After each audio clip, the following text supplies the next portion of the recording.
बिस्मिल्लाहिर्रहमानिर्रहीम। Dear students, अस्सलाम वालेकुम। आज का हमारा जो टॉपिक है वो है एब्सोल्यूट पोटेंशियल एनर्जी।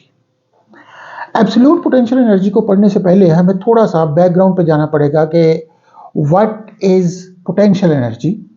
तो पोटेंशियल एनर्जी हमने देखा था कि ये किसी भी स्टेट की वजह से किसी बॉडी में हो सकती है। अगर ग्रेविटेशनल फील्ड में कोई ऑब्जेक्ट हाइट पर पड़ा हुआ है तो उस हाइट की वजह से उसके अंदर जो एनर्जी पाई जाएगी that is called potential energy. और हम ज़रा स्पेसिफिक कर दें तो हम उसको कह देते हैं कि that is called gravitational potential energy. अब ग्रेविटेशनल पोटेंशियल एनर्जी जब हम किसी भी ऑब्जेक्ट की बात करते हैं तो हम ये कहते हैं कि एक ख़ास लेवल पर अगर उसकी एनर्जी बता रहे हैं तो हमें बताना पड़ेगा किस चीज़ के लिहाज से उसकी ग्रेविटेशनल पोटेंशियल एनर्जी कितनी है। मिसाल के तौर पे अगर मैं ये कहूँ कि 10 जूल ग्रेविटेशनल पोटेंशियल एनर्जी किसी ऑब्जेक्ट की है तो मुझे बताना पड़ेगा कि 10 जूल किस रेफरेंस के हिसाब से है। हम इसको इस तरह समझ लें कि फ़र्ज़ करें कि हमारे पास एक ऑब्जेक्ट है जो चले मैं डायग्राम फ़र्ज़ करें कि ये एक हमारे पास टेबल है। इसके ऊपर अगर एक ऑब्जेक्ट पड़ा हुआ है जिसका मास m है और फर्श से इसकी हाइट अगर h के बराबर है तो उस सूरत में we can say that the potential energy is mgh। लेकिन अगर कोई कहे कि मैं इसकी बजाय इसके नीचे लेट्स से कि बाहर ग्राउंड का लेवल हमारे इस फर्श से नीचे है तो वो कोई कहे कि नहीं इसकी एनर्जी असल में ये इस हाइट h2 के बराबर है होने की वजह से mgh2 है तो वो भी गलत नहीं होगा। इसका मतलब ये हुआ कि हम इसको अगर इस तरीके से देखें तो हम इसको कह सकते हैं कि ये हमारे पास पोटेंशियल एनर्जी को जब बयान करना है तो हमें बताना पड़ेगा किस चीज़ के लिहाज से है। तो जब मैं कहता हूँ mgh2 तो हम उसी ऑब्जेक्ट की पोटेंशियल एनर्जी बता रहे हैं जो हमने पहले mgh1h कहा था। इट मीन्स कि it requires some reference. Reference के बगैर आप नहीं कह सकते कि उसकी एनर्जी कितनी है। अब अगर हम बात करें कि पोटेंशियल एनर्जी किसी खास पॉइंट के लिहाज से तो हमने बता दी, लेकिन अगर हम पोटेंशियल एनर्जी किसी ऐसे पॉइंट के लिहाज से बताएं जो कि जहां पे जाके ग्रेविटी खत्म हो जाती है या जहां पे जाके ग्रेविटेशनल पोटेंशियल एनर्जी की वैल्यू जीरो होगी, और जीरो कहां पे होगी? लाजमी तौर पे ये उस जगह पे होगी जहां पे ग्रेविटेशनल फील्ड एक्ट नहीं कर रहा जिसकी वजह से वो ऑब्जेक्ट को अपनी तरफ खींच सके। तो इसका मतलब वो पॉइंट इन्फिनिट पॉइंट होगा। जब हम बात करेंगे ग्रेविटेशनल पोटेंशियल एनर्जी उस लिहाज से कितनी है, उस पॉइंट के लिहाज से कितनी है, तो that will be called absolute potential energy. अब इस एब्सोल्यूट पोटेंशियल एनर्जी के हवाले से हम बात करते हैं कि ये एब्सोल्यूट पोटेंशियल एनर्जी क्या है। अगर हम हाइट के हवाले से बात करें तो आप जानते हैं कि पोटेंशियल एनर्जी जैसे जैसे हम इंक्रीज करते जाएंगे पोटेंशियल एनर्जी ज़्यादा होती जाएगी। इसका मतलब ये है कि यहाँ पे अगर ये जैसे एग्जांपल के तौर पे कहा है कि 40 मीटर की हाइट पर अगर ऑब्जेक्ट है तो उसके पास पोटेंशियल एनर्जी ज़्यादा है। अल्टीमेटली 20 मीटर की हाइट से अगर हम ऑब्जेक्ट को ड्रॉप करते हैं तो उसके पास पोटेंशियल एनर्जी कम होगी, तो लाजमी तौर पे वो ग्राउंड तक पहुँचते पहुँचते उसकी जो काइनेटिक एनर्जी में कन्वर्जन होगी वो भी कम होगी। तो हाइट बढ़ने का मतलब पोटेंशियल एनर्जी का इंक्रीज होना, हाइट कम होने का मतलब पोटेंशियल एनर्जी का डिक्रीज होना है। इसका मतलब ये हुआ कि ग्रेविटेशनल पोटेंशियल एनर्जी में mgh की जब बात करते हैं तो ये जो mg है ये ग्रेविटेशनल फोर्स है, but near to the surface of the earth gravitational force constant होती है। इस वजह से हम work done is equal to potential energy. यानी अगर हम एक ऑब्जेक्ट को फर्ज करेंगे, इस ऑब्जेक्ट को यहाँ से उठा के इस हाइट तक यानी 20 मीटर की हाइट तक लेके जाते हैं तो उस सूरत में ये जो वर्क हमें करना पड़ेगा अगेंस्ट द ग्रेविटी करना पड़ेगा वो हमारे पास उतना ही होगा जितनी इस पॉइंट के ऊपर आके इसके अंदर पोटेंशियल एनर्जी होगी। मीन्स कि अगर हम बात करेंगे work done by the gravitational field तो that will be negative, that will be against our work. तो ये हमारे पास हम एक जनरल कॉन्सेप्ट है पोटेंशियल एनर्जी का। अब हम आते हैं अगले अपने टॉपिक की तरफ। gravitational potential energy of an object at a certain position is the work done by the gravitational force in displacing the object from the position to infinite where the force of gravity become zero। मतलब ये कि अगर हम बात करें कि gravitational field में एक ऑब्जेक्ट को एक पॉइंट से ऐसे पॉइंट तक लेके जाना जहां पे ग्रेविटेशनल फील्ड खत्म हो जाए, और ऐसी सूरत में जितना work done by the gravity होगा that is called the absolute potential energy of that particular point. तो ये तो हो गया हमारे पास ग्रेविटेशन एब्सोल्यूट पोटेंशियल एनर्जी की डेफिनेशन। अब हम एब्सोल्यूट पोटेंशियल एनर्जी को कैलकुलेट करने के लिए हम सपोज कर लेते हैं कि we have this one is earth, और इस अर्थ के ऊपर हम किसी एक पॉइंट पर, लेट्स से कि दिस पॉइंट ए से हम ऑब्जेक्ट को मूव करना चाहते हैं ए टू बी। अगर हम ए पॉइंट से बी पॉइंट तक इसको मूव करें तो work done by gravity can not be calculated by minus M G H, because यहां पे अगर हम फासला बहुत ज्यादा रखेंगे तो ग्रेविटेशनल फील्ड कांस्टेंट नहीं रहेगा, ग्रेविटेशनल फील्ड चेंज होगा, ग्रेविटेशनल फोर्स चेंज होगी। अब ए से बी तक का अगर फासला ज्यादा है तो ग्रेविटेशनल फोर्स चेंज हो रही है। अब इसका मतलब ये हुआ कि ग्रेविटेशनल फोर्स अगर चेंज हो रही है तो हम work done by constant force वाला फार्मूला अप्लाई नहीं कर सकते, जबकि हम near to the surface of the earth कहते हैं कि work done is equal to minus M G H.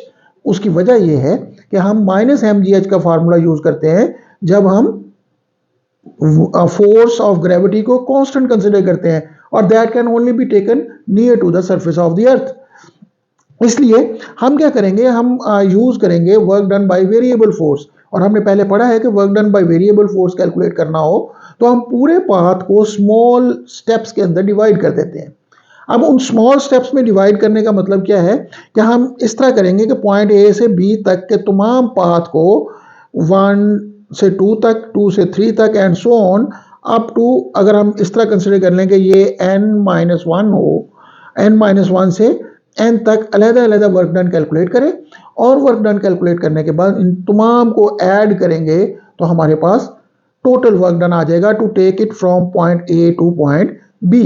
ये हमारा पहला स्टेप होगा कि हम दो पॉइंट्स के दरमियान वर्क डन कैलकुलेट करेंगे इन द ग्रेविटेशनल फील्ड, और फिर हम कंसीडर कर लेंगे कि ये पॉइंट बी असल में इन्फिनिट पॉइंट है, यानी it is just outside the gravitational field.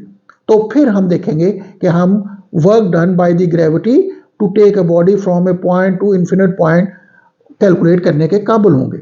तो यहां से हम अगर बात करें कि अगर हम पॉइंट 1 से पॉइंट 2 तक इस वर्क डन की बात करना चाह रहे हैं, अब अगर इस वर्क डन की बात करें तो इसमें आप देखें कि पॉइंट 1 से पॉइंट 2 तक डिस्टेंस अगर हम डेल्टा आर मूव करते हैं, और यहां पे जो फोर्स ऑफ ग्रेविटी होगी वो न्यूटन्स लॉ ऑफ ग्रेविटेशन से हम कैलकुलेट कर सकेंगे। अब न्यूटन्स लॉ ऑफ ग्रेविटेशन आपने पढ़ा होगा कि ये होता है basically F is equal to G m1 m2 over R square.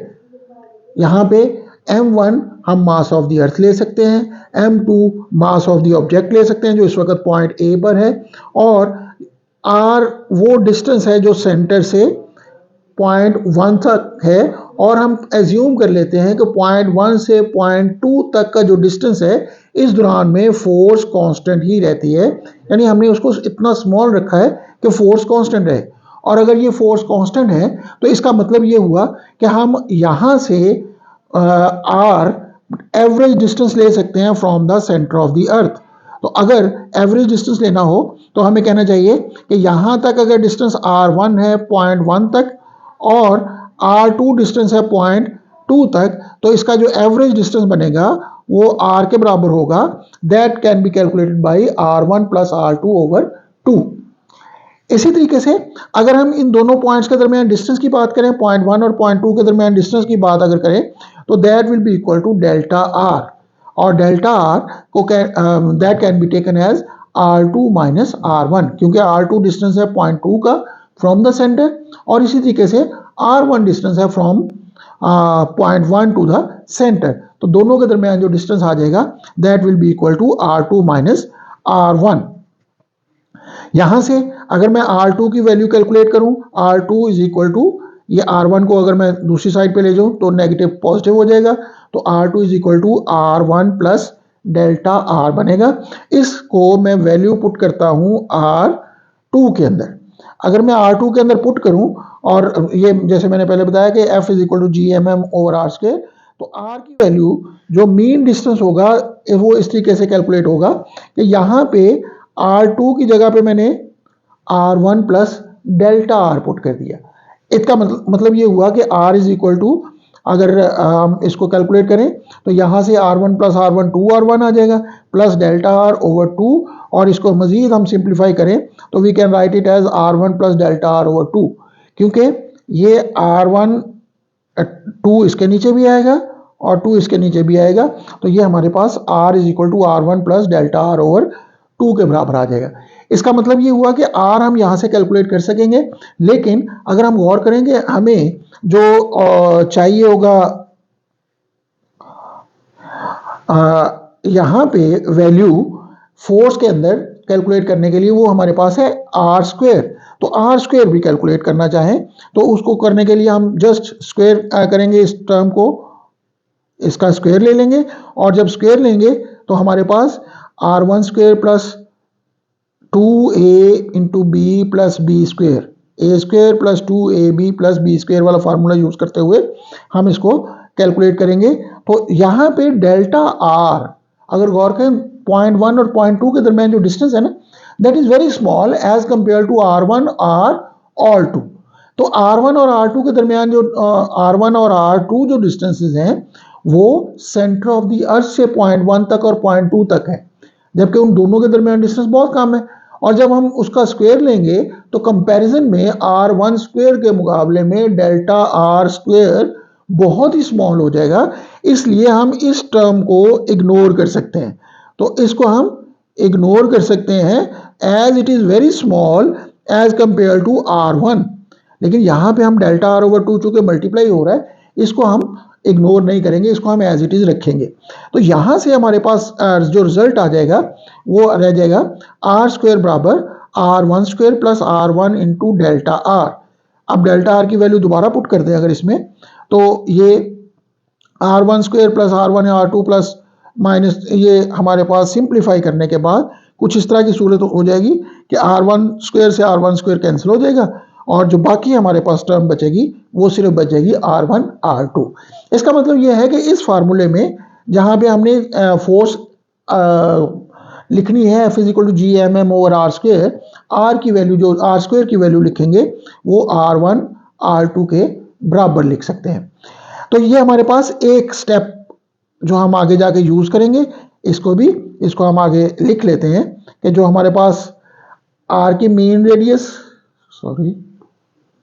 Mean radius हमारे पास R1 प्लस R2 ओवर 2 है, mean distance from the centre of the अर्थ वो R1 प्लस R2 ओवर 2 है। दो पॉइंट्स के दरमियान distance delta R2 minus R1 है। Force of gravity that जिसको लिए हम कैलकुलेट करने जा रहे हैं, work done by the force of gravity, वो F is equal to G M M over R square से, जहाँ पे capital M mass of the earth ले रहे हैं, यानी मास ऑफ द अर्थ हम कैपिटल M के साथ लिख रहे हैं, और इस ऑब्जेक्ट का जो मास होगा वो हमने स्मॉल m के साथ लिखा है। तो यहाँ पर एक और हमने कैलकुलेट किया कि R square is equal to R1 R2 के बराबर होगा। अब इसको करने के लिए हम वर्क डन कैलकुलेट करना चाहते हैं फ्रॉम 1 टू 2। यहाँ से यहाँ तक जब हम मूव करना चाहते हैं तो उस सूरत में जो वर्क डन कैलकुलेट करना है वो फार्मूला होगा F डॉट डेल्टा R, जबकि F हमारे पास फोर्स ऑफ ग्रेविटी है, डेल्टा R डिस्टेंस है। तो यहाँ पे अगर आप गौर करें, फोर्स की वैल्यू पुट करें और फोर्स हम हमेशा ग्रेविटी की फोर्स डाउनवर्ड है और डेल्टा R अपवर्ड है, तो इनके दरमियान 180 एंगल होने का मतलब यहाँ पे हमें cos of 180 is equal to -1 के बराबर होता है।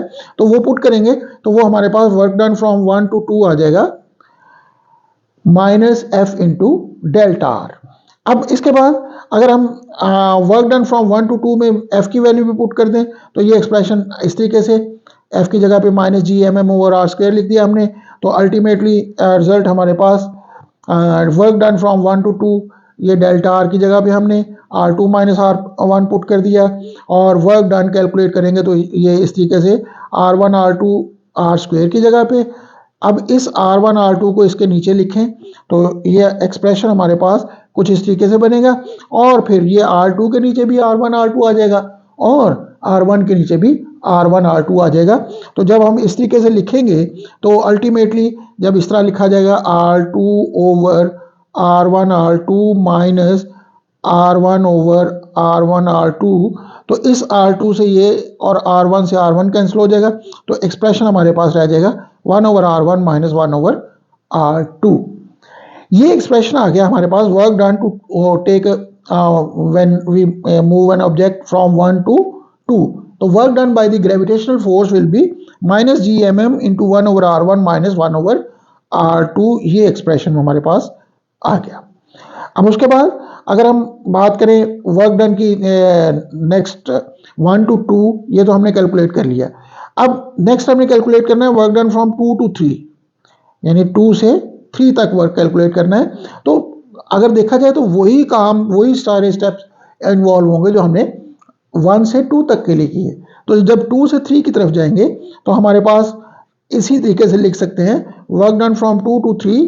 फर्क क्या होगा कि R1 से R2, यहाँ से R2 to R3 है, तो जस्ट हमने रिप्लेस करना है R1 की जगह R2 और R2 की जगह R3, और इसी तरीके से हम आगे कंटिन्यू कर सकते हैं अप टू यहाँ पे। अगर हम कहते हैं कि ये nth पॉइंट है तो n माइनस वन, n से एक पॉइंट पीछे जो लास्ट वर्क डन कैलकुलेट करना होगा वो n माइनस वन से n तक करना होगा।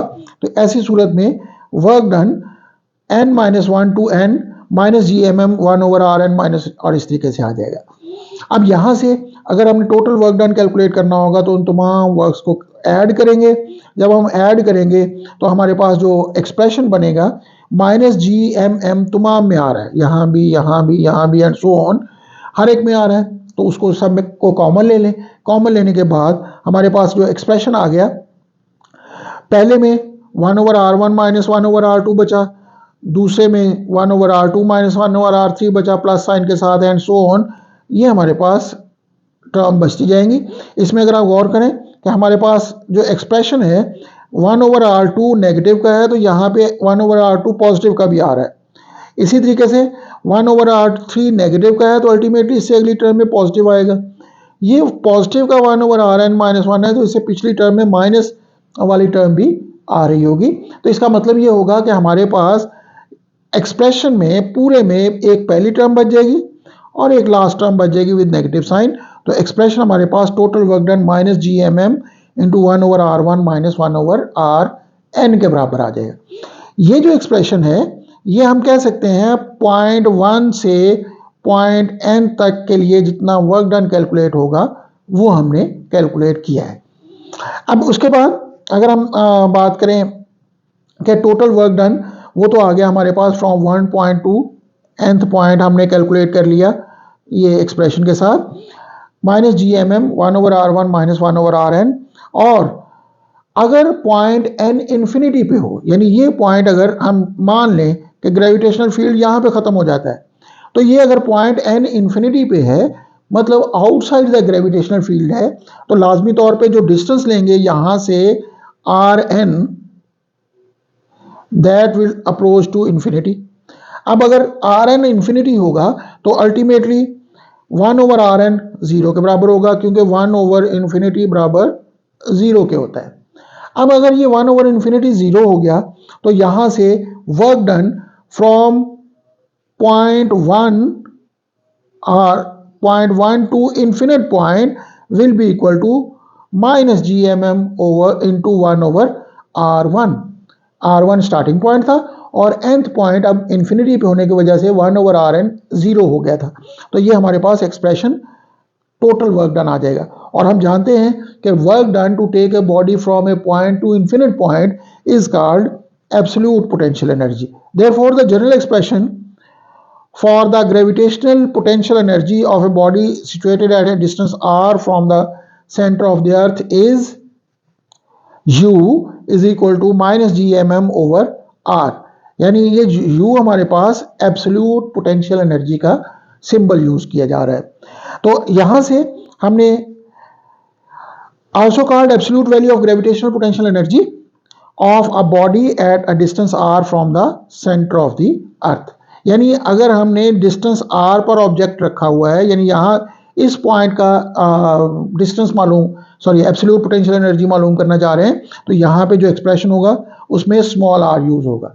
लेकिन अगर हम चाहें कि u की वैल्यू कैलकुलेट करना चाहते हैं when the body is at the surface of the earth, जब body surface of the earth से उठाकर इन्फिनिट तक ले जाना चाहें तो फिर वर्क डन क्या होगा। तो अल्टीमेटली जो हमारे पास वर्क डन होगा that will become minus G M M over R. चूंकि ये सरफेस ऑफ द अर्थ से इसका जो फासला है वो आर के बराबर है, तो इसलिए हमारे पास ये gravitational potential energy at the surface of the earth of any point will be minus gmm over r, where capital R is the value of radius of the earth, जो कि सेंटर से सरफेस ऑफ द अर्थ तक का फासला है। यहाँ पे जो नोट करने वाली बात ये है कि जैसे जैसे r इंक्रीज होगा, ये इंक्रीज अगर होगा तो u बिकम लेस नेगेटिव, तो u की वैल्यू लेस नेगेटिव होगी, क्योंकि डिनोमिनेटर में अगर वैल्यू बढ़ रही है तो आंसर छोटा होता जाएगा। अब u कम होने नेगेटिव वैल्यू उसकी कम होती जाएगी, और नेगेटिव वैल्यू कम होने का मतलब उसकी वैल्यू इंक्रीज कर रही है। Less negative mean more value, और इसका मतलब ये होगा कि जैसे -10 -9 -8, तो ये वैल्यू इंक्रीज कर रही है।